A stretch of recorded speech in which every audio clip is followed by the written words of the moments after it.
Our guest today is Debbie Schwarzer, who has been a friend of mine for many years and is the legal co-chair for the Homeschool Association of California. Well, thank you, Ann. I appreciate the invitation. Debbie, can you tell us a little bit about your legal background and your relationship to homeschooling? I've been a lawyer for a very long time, and professionally, I work with tech companies. I've been a lawyer in Silicon Valley for a very, very long time. But I came to homeschooling because it was very clear when our firstborn son was about 4 that regular school wasn't going to be a fit for him. And we knew that he would probably be labeled bad, and he's not a bad child. He would be bored, and he would act out, and he would get angry when people imposed arbitrary rules on him. And we were casting about for a different way to do it. And back then, he's 22 now, so when he was 4, that was 18 years ago. And homeschooling is a very different, more popular option today than, and you made that choice even longer before I did. So it was a very unusual choice. And I found HSC, which is the Homeschool Association of California. I found it through a baby internet. Even the internet was different then. But I found them, and they were very helpful with their information about how to homeschool in California. And they sent out a card that says, "Would you like to volunteer? Do you have any skills?" And I said, "Well, I'm a lawyer."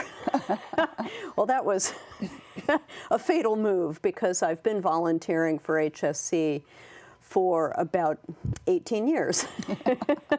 And it's been very interesting because the way, the word homeschool does not appear in California law. There is no, in some states it does. They have a special kind of way to educate children called homeschooling. But in California, you are either, every child between 6 and 18 must attend public school unless they fall within an exemption. And the exemptions are enrollment in a full-time private day school that teaches certain subjects, etc., or being tutored by a credentialed teacher. Now, you yourself hold a credential. Mm-hmm. I don't. And even though I'm very highly educated, I have a law degree, I don't have any formal training as a teacher. So that one wasn't going to be available to our family.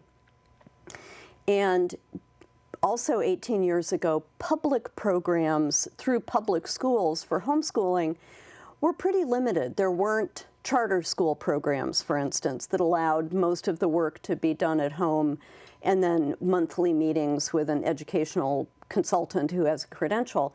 So, some schools had what they called independent study programs, but they were kind of pathetic, because you would have your child fill out worksheets, pretty much tracking whatever the regular public school children were doing in that school. And if my child wouldn't have liked a regular classroom education because it was boring, he wasn't going to like these worksheets either. So true. So we formed a private school, and I operated that school for a very long time. I graduated my last student a couple of years ago. Both of my boys are in college now. Now, it sounds very intimidating to say you're starting your own private school in your house. Is it very difficult? Well, the administrative part of starting a private school is not daunting. You have to keep an attendance register, and I have a calendar hanging on the wall. If somebody wanted me to mark off days when my children were learning something, I would mark every day. My children learn things every day. But administratively, families must, any private school, whether it's, Bellarmine, St. Francis, Harker, the really big private school, Castilleja, the big private schools that everybody knows about, or Little Oak Hill Academy, which was my school, all operate under identical rules. And every year in the fall, these schools must file what's called an affidavit with the Department of Education, usually done online, where you say the school is operating at this physical location, it has children enrolled in the following grades, there are this many students, this many full-time teachers, and by signing this affidavit, I certify that the school, complies with certain legal requirements, which are offering the various subjects, specified by law for private schools, and that the teachers are capable of teaching. And so when I put my digital signature on there, I'm saying under penalty of perjury that I'm doing those things. The much harder part for a family that is going to homeschool privately is in the heart. Are you really ready to undertake full responsibility for your child's education? Even if you're not teaching the subjects, I didn't teach Algebra 2. I'm just patently not qualified to teach Algebra 2. But I had to go find the teachers. And most of my friends, and you probably remember this too, most of your time when you're not working with your kids is spent trying to find resources. Is there a chemistry class that my kids could join? Is there somebody who could help my kid learn how to write? Where can I find this? What other kids want to play, do robotics because they're not in the big public school program? So if in your heart you're ready to do that, then you can homeschool privately. If you're not ready, there are other options. You should join a charter school program. You should do something else. That will give you the leads, yeah. Now, when we were homeschooling, we didn't have to mark days present. We had to mark days absent. And I remember when I was a school teacher, I had to, if in the morning a child wasn't there, I put the diagonal through his attendance sheet there. And then if he still wasn't there at the end of the day, I crossed it the other way. So all I would mark was that they weren't there. And it's the same thing with homeschooling. You're only supposed to mark if a kid isn't there and is probably in a coma and can't learn a thing. Probably in a coma, and I will say that I never put a pen to my calendar because nobody ever had reason to come to my door. Why would somebody come to a home where people are, a family has filed an affidavit, they've put their home address out there. There are cases where people don't have to put their addresses. For instance, somebody who's under, the protection of the courts because of an abusive, ex-spouse or something, or in a witness protection program. Those people don't have to put their addresses down. No, the state doesn't want to compromise the safety of people, but most of us put our home addresses there. Why would the state come to my house? Well, they could only come to my house, for a truancy officer. I'm not talking about Children's Protective Services. I'm talking about a truancy officer. Why would a truancy officer come to my house? They would have to know that a named child has not been attending school. And they can't come on a fishing expedition. They can't come to my house and say, somebody down the street said they don't see you leaving your house at 7:45 in the morning and we know you have kids. What are you up to? And if they don't have the name of my children, they can't come. Now, obviously the laws were written to allow the schools to enforce attendance obligations in public school. Little Johnny is supposed to be at class, Johnny's not there. The attendance officer comes to the home and asks the parents, what's up with Johnny?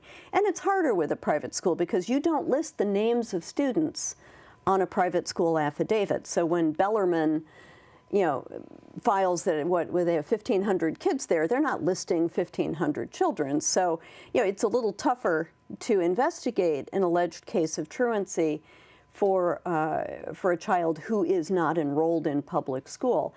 So if a truancy officer somehow knew that my named child was not attending public school and they knocked at my door, what would they be entitled to see? Because people are saying, we want more oversight. We want to know that something's really being done for these kids. What could the state do?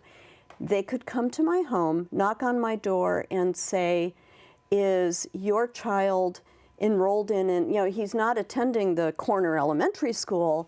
What is he doing?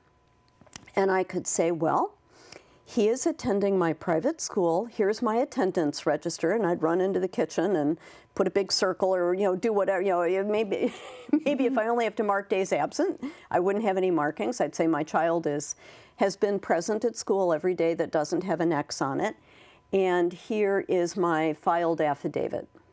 And they say, well, can we see what curriculum do you use? Do you have some work samples? I would say, do you have a warrant? Do you have a subpoena? That's not what truancy officers do. They don't have the right to go to any private school, again, whether it's Bellarmine, Harker, or Oak Hill Academy.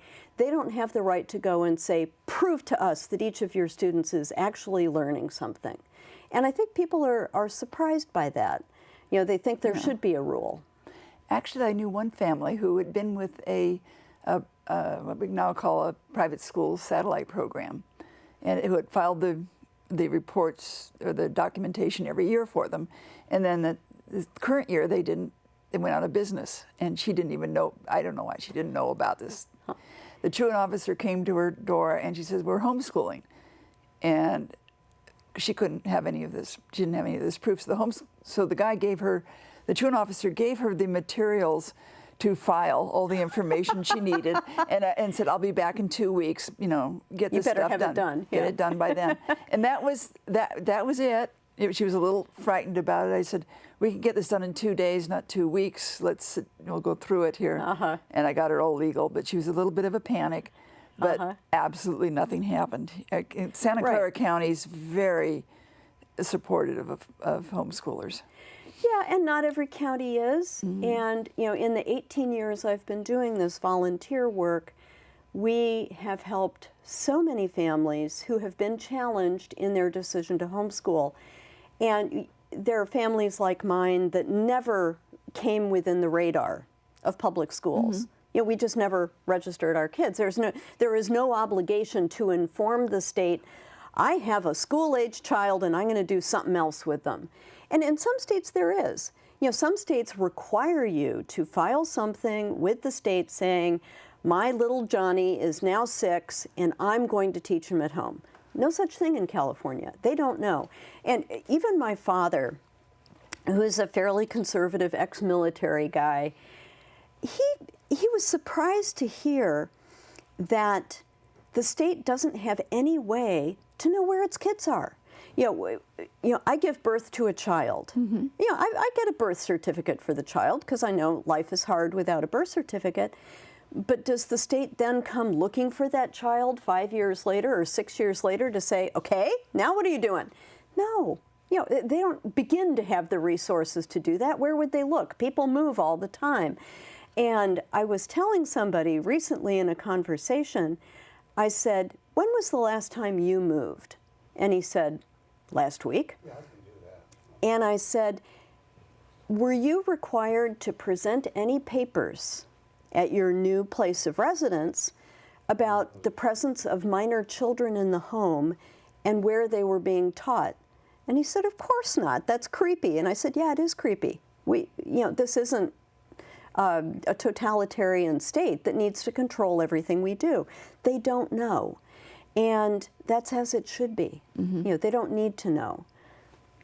So the parents who we've been helping are ones generally who, the vast majority of parents enroll their children in public school or in private school, but they enroll their children in a brick and mortar school. It gives mom a break.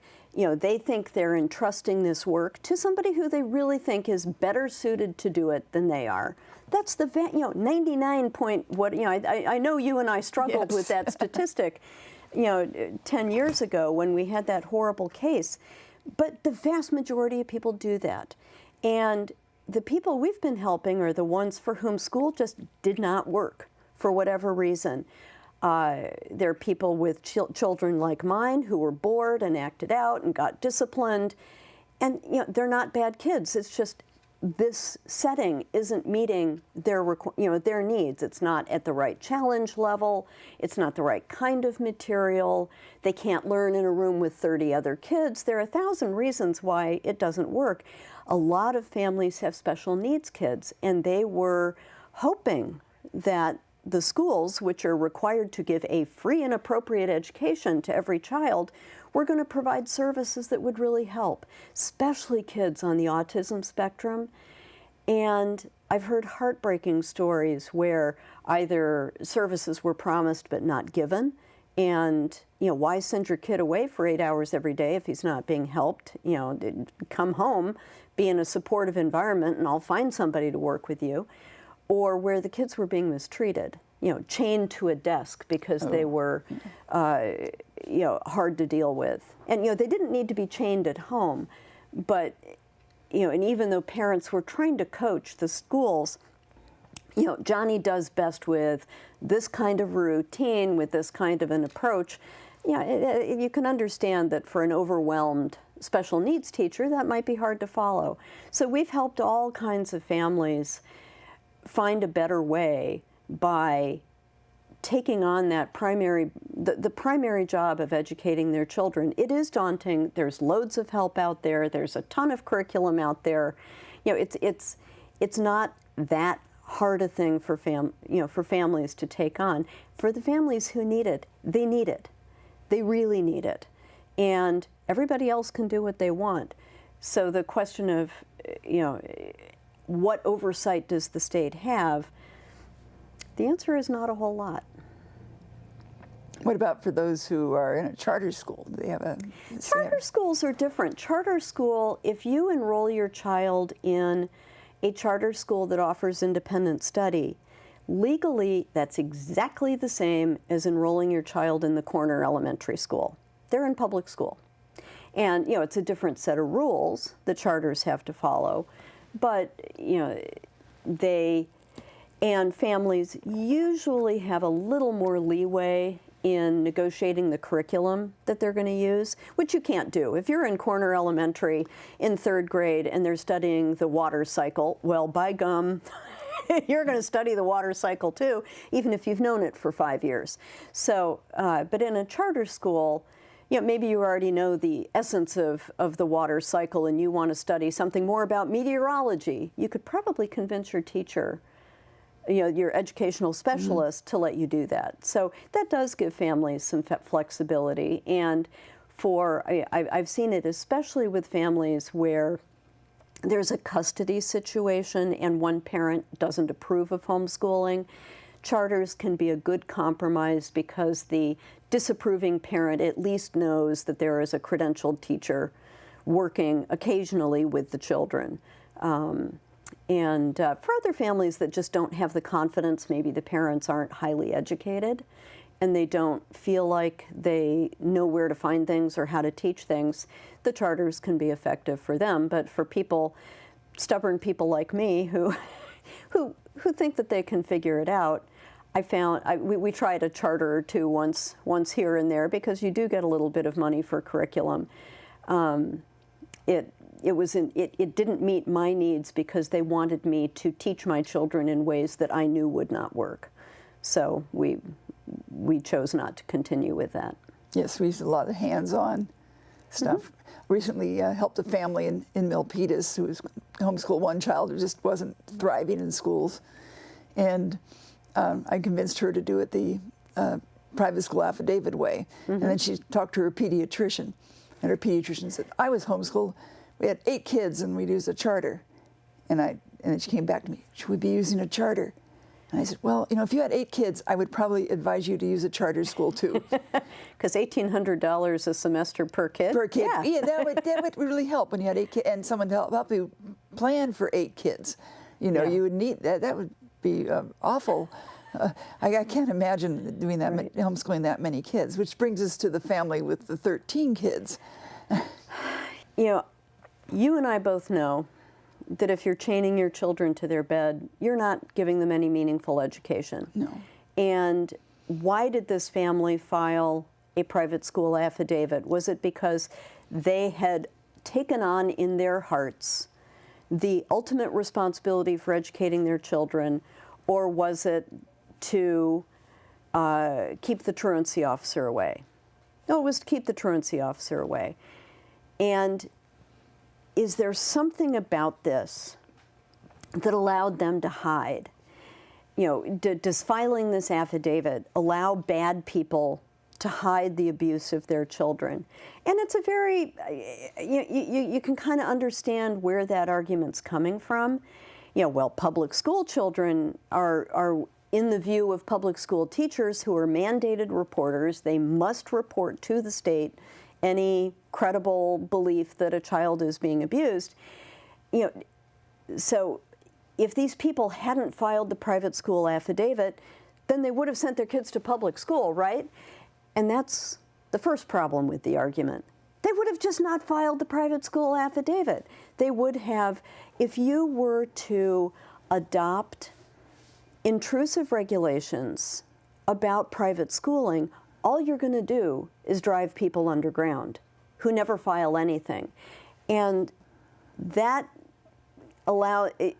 makes you take a step back and say, okay, here are people who are well outside societal norms. How do you fix that? How do you bring the community in to protect children whose parents don't have their best interests at heart? And I think the resolution for that is community.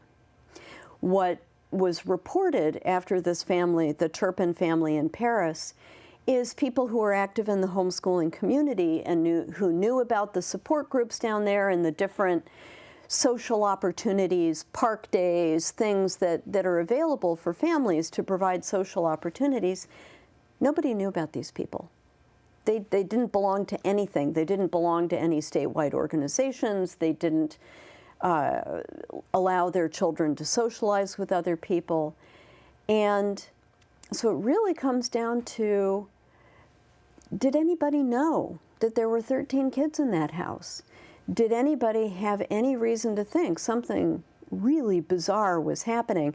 And that comes down to the neighborhood. And I'm not saying, I want a society where everybody is a spy on their neighbors. But if somebody had noticed something, they could have said something. And for the truly dedicated criminal, they're going to do what they want. We cannot prevent really outrageous crime. And, to say that attendance at public school would have prevented this crime, that's a stupid argument.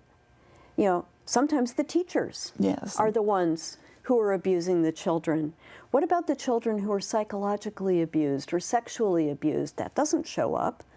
And, what child, I have too many friends and acquaintances who have shared with me that, they had things going on in their lives.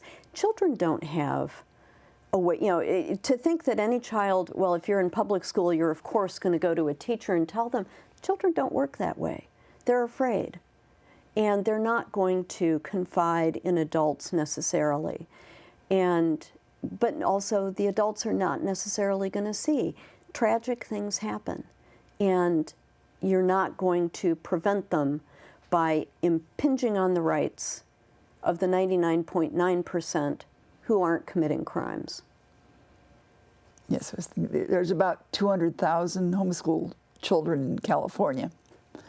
If they wanted a social worker, child protective services to come to visit every child in in California twice a year, it would probably cost $15 million maybe to do that. It's an horrendous amount of money, and I'm sure the social workers would be throwing up their hands saying, why are you sending us off to visit perfectly normal families? We need to protect ones that we have some suspicion about anyway. Right, and why would a social worker come to a house? The social worker comes to a house because somebody has reported there is credible evidence that this child is in danger.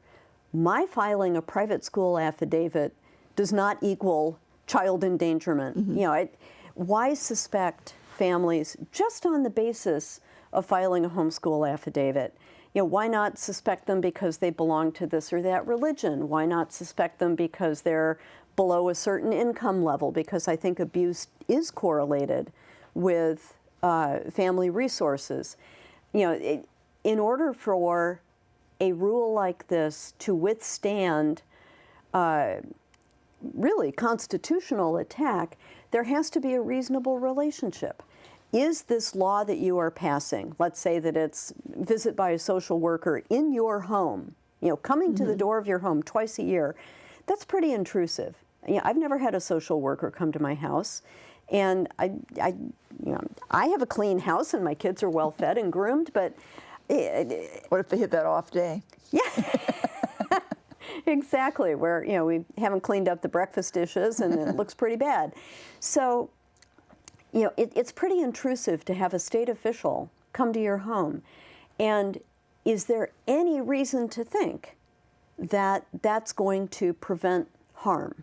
That there is a real relationship between what they're doing and improving the outcomes for children? I don't think there's any evidence for that, because I don't think there's any evidence that this population of parents is harming children. And yeah, there are those of us who would fight pretty hard to prevent these laws from being enacted, because there's no benefit. It's spending a lot of money and intruding on a lot of families' privacy for no benefit. And where would what would they come to look at? Are they just looking for obvious bruises? Are they looking for, is the kid normal weight? What if my kids were a little bit chubby? Who isn't chubby? Are they going to lecture me on what I'm feeding them? Where does it stop? Would they start asking about, well, can your kid read at grade level? My kids were very uneven. And I'm sure you've seen this with many homeschool families where, the kids are way above grade level here, but below grade level someplace else. And it's okay. It all catches up. But would this person who's never met my kids, doesn't know a thing about them, be able to come into my home and make a nuanced determination about whether my kid is learning adequately? And there's no law about educational neglect. They've tried to pass it in California, and it's been beaten down, because what does that mean? Alternative education may look like neglect, but it's just a different way of doing it. A different way of doing things. I think we're going to have you back again sometime, because we've run out of time. Okay. And it's been a wonderful chat, and I hope everyone has learned a little bit more about why we should basically leave most homeschool families alone unless they have been brought to the attention of authorities for obvious child neglect or abuse. I would agree. Thanks, Ann.